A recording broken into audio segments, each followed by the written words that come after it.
All right, so I'm live. I'm in Denver. Cody's back in a restaurant paying for food and finishing up some docs. But wanted to make sure I say hello to everyone. We always do Creative Finance Live this time on Wednesday.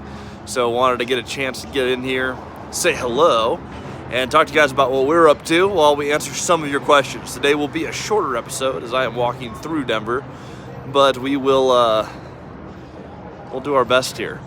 So, update. We are shooting a show right now for BiggerPockets on multifamily mentors. Just met with Terrence Doyle today. Absolutely fantastic. So Terrence owns about, I don't even know how many, thousands of apartments here in the general Denver area. He's a big multifamily investor. He's done conventional purchases just himself. He's done syndication. He's done flipping. He's done a little bit of everything. We had the chance to meet him, walk his portfolio. So now we're here in Denver to answer some of your guys' questions, get through some of the questions from the YouTube channel. Again, it'll be a quick video today, so I apologize. Cody may or may not join me, but all right, here we go. So first question from the chat here. Been looking at deals for the last 3 months, trying your guys' method. Have not been able to find anything that's come all the way together. Okay. The question is, how long did it take you to find your first deal? Well, that's a good question.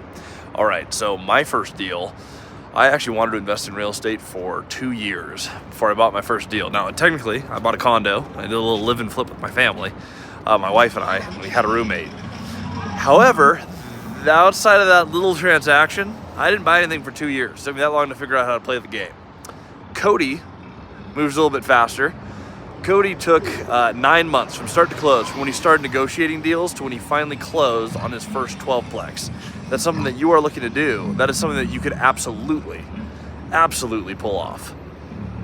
Next question here. You guys have mentioned contract for deed. Is contract for deed the same as seller financing? Not quite.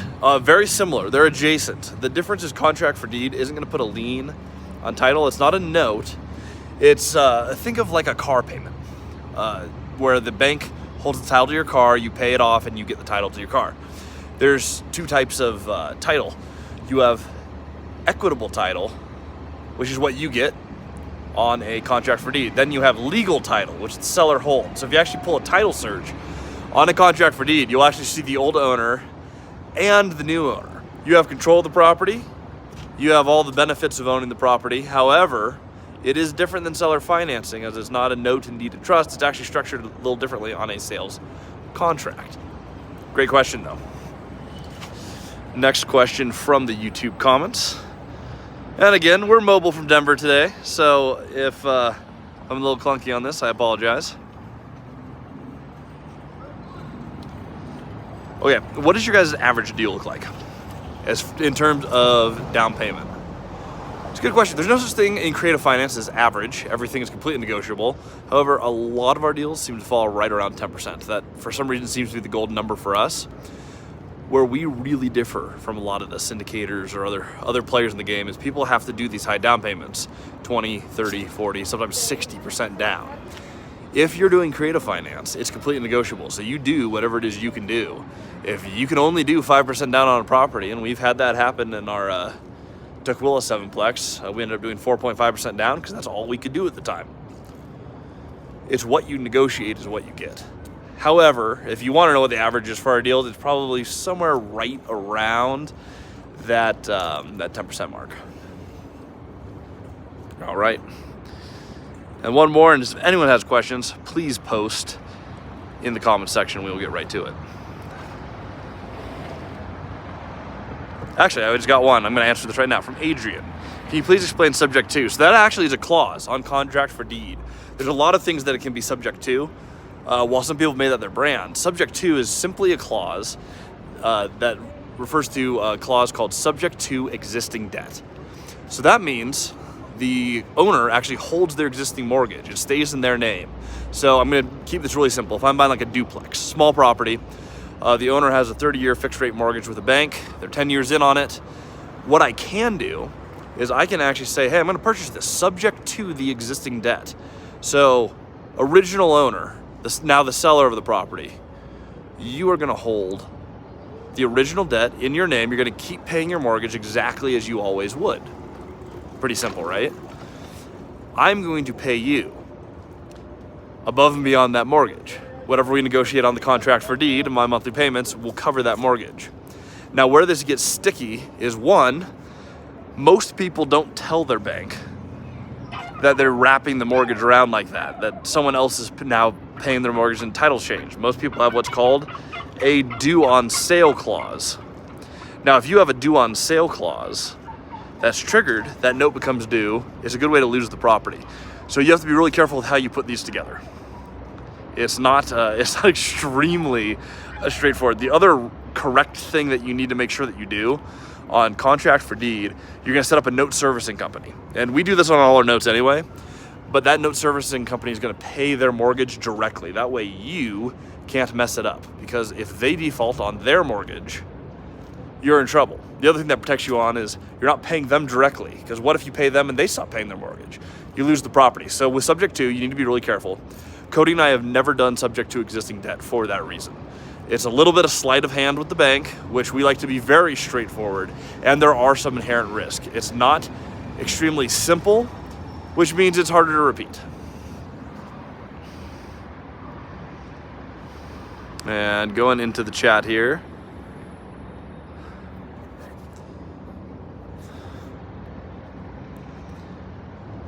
How is Denver?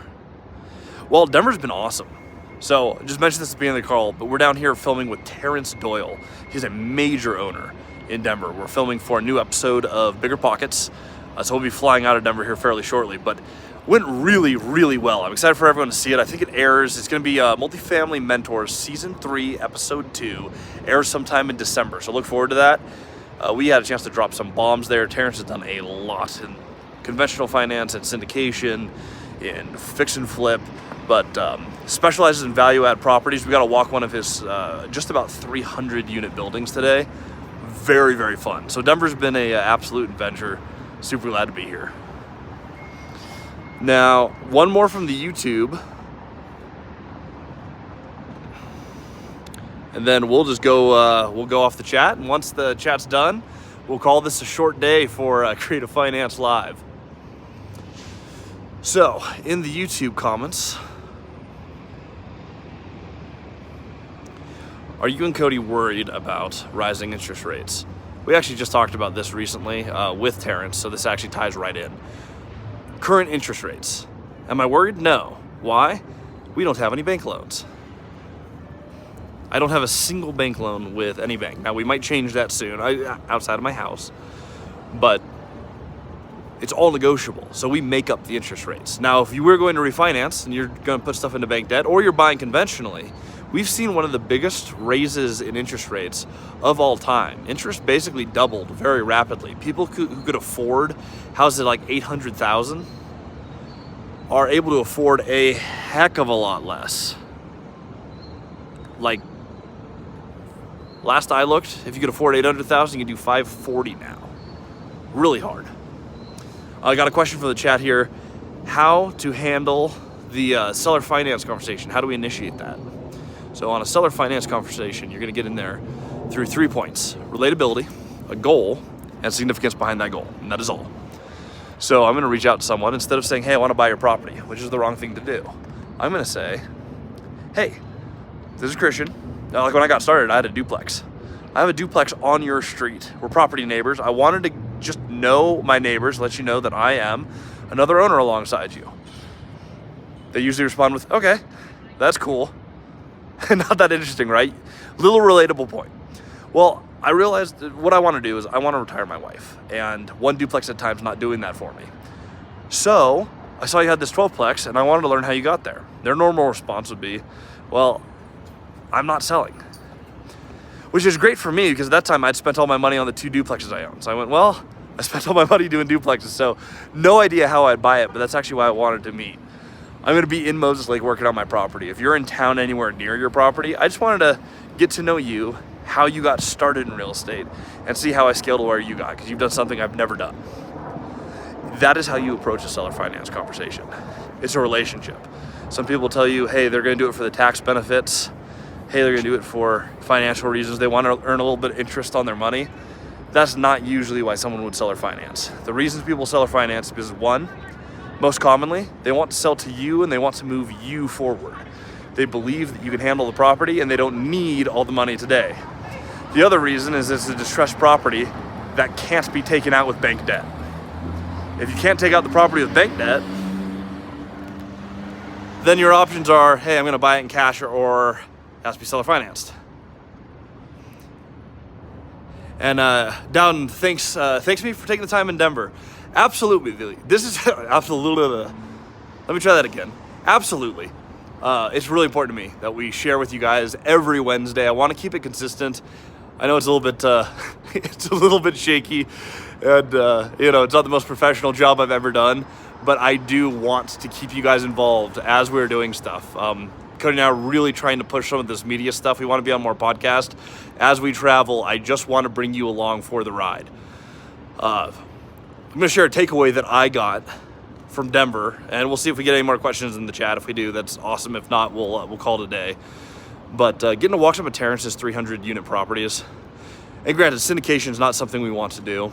Reason being is because you can't negotiate price on a conventionally financed syndication deal. And I know a lot of really lame syndicators. Just so happens Terrence is a fantastic syndicator. He actually puts a lot of his own money into his deals, and I got to look at some of them. My takeaway is I want to go out and buy bigger. It would be so cool to own some of the buildings that he owns. However, Cody and I are going to do it without syndication. So I'm going to call my shot here. Cody and I are going to buy 200, 300, 400 unit buildings, and we are not going to syndicate to get there.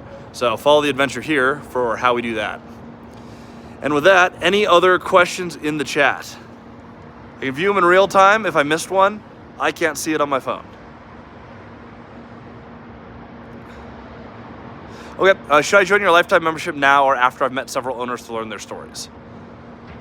Okay, not a sales pitch, but seriously, you should do it now. The lifetime membership we pair with our mentorship.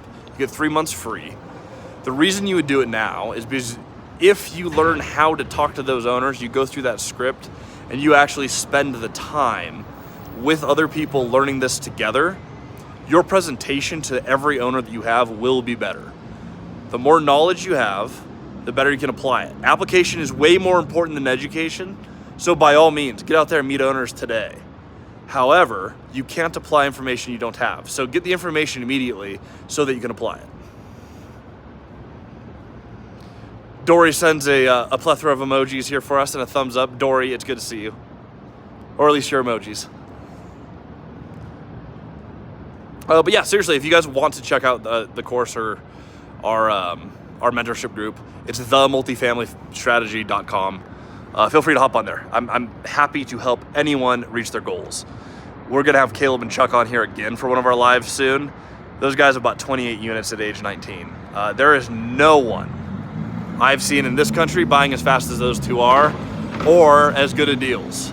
So yeah, if you really want to learn more about how they're putting it together or the community we're trying to create, reach out to them directly. Their YouTube channel is Caleb and Chuck. They just launched it. Follow their story because it actually might be even cooler than ours. I'm up for the challenge. We're gonna try to grow big and keep everyone posted, but they have a heck of a story. So it looks like that's what we have time for, and I got to get over to the airport. But thanks for tuning in for the 12 or 13 of you guys who are watching. Dory, again, good to see you. Everyone, thanks for your questions today, and we will have a much longer meeting next week when we're back to normal.